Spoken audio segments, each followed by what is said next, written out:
Next one is if the person has cheated in the past. Is that a red flag?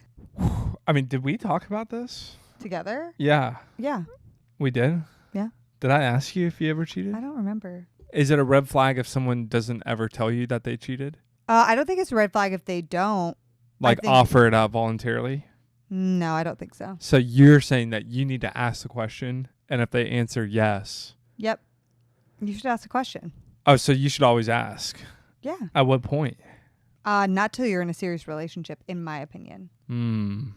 I'd say you probably would need to ask right before. Maybe right before, like the cusp of getting into a relationship. Yeah.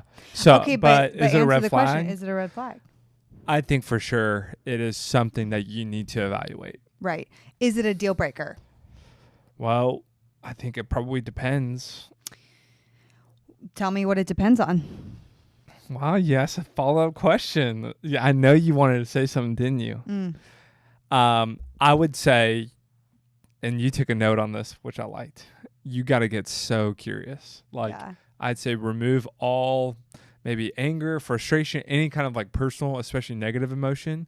You want to be like a detective, but not hyper vigilant, and just be curious. Hey, that is interesting. I really appreciate you sharing. What'd you learn? Right, but what would make that cheating a deal breaker? That's my question for you. That's the question. I would say if they tell you some superficial, very surface level, or blame the other person for cheating. Right, there you go. And you ask the question, why, what was the root, and they have no answer. Right. Okay, another thing. For me, another potential deal breaker is if it was very recent. Yeah, like this was in in their last relationship that was recent. So if within the past 12 months? 12 months, a year and a half. I would say almost even up to 2 years. If they cheated in that timeline, I would have a lot of questions. Is that to punish them? No, I just would say, hey, this is a pattern that I'm not sure has truly been healed yet. It's just hard to tell.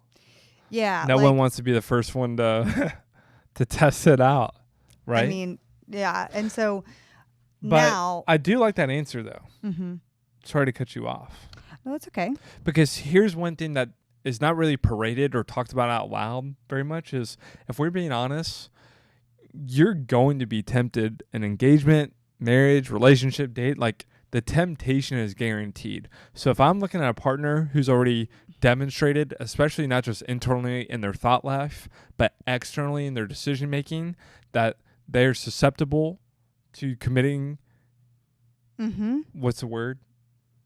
Adultery? Well, but in cheating? Relationship, it's committing, if they've cheated. Yeah, if they've committed a cheating, then I'm concerned, because that for me is like, okay, something is very much off in the foundation. Right. And we all make mistakes. Absolutely. And right. The definition of being a Christian is saying, I've made mistakes too. But Jesus covers me. Which is why I think it's important, because a lot of people hear the word cheating and they're like, if they've cheated at all, deal breaker, goodbye.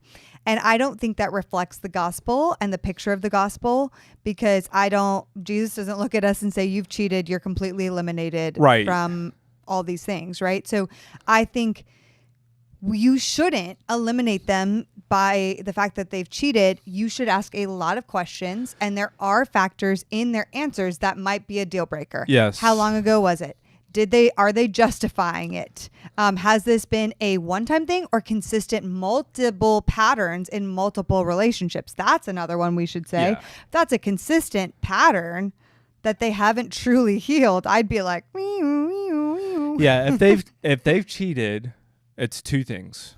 It's compassionate curiosity from you, and what you're looking for, your diamond, your gold nugget, the thing you are searching for is ownership. And healing. Right. Like, have they healed? I'm thinking of, I know someone who I had on the podcast years ago, and Rashawn Copeland, and he did have cheating in his past. But he got his life radically changed. So he cheated a lot in his past. Then he radically shifted his life. So I think that you also got to get curious about when that was, how much healing that's happened in their life. And why don't we just be honest about my past, that I've cheated? You've cheated? Yeah. I've told you that. Oh, how long ago? Babe, don't act surprised right now. You are so annoying. You're pretending like you didn't know. Refresh my memory as if this was the first time. Okay. This happened when I was like 19, 20. Oh, I remember. So like 14 years ago. What did you learn from that? I mean, a lot. I learned a lot. Now, this is not a therapy session, but I just mean I have cheated. It was obviously way long in my past ago, but you didn't eliminate me just because I have that in my past at some point. I mean, yeah, it was 14 years ago. I definitely made a lot of. Some people weren't even Christians 14 years ago. Right. It's just that is such a massive amount of time. Oh, last thing I'll say, sorry to cut you off, is that we need to clarify cheating, not just physical cheating, emotional cheating. And a lot of people don't call emotional cheating. So I get curious and ask questions about that.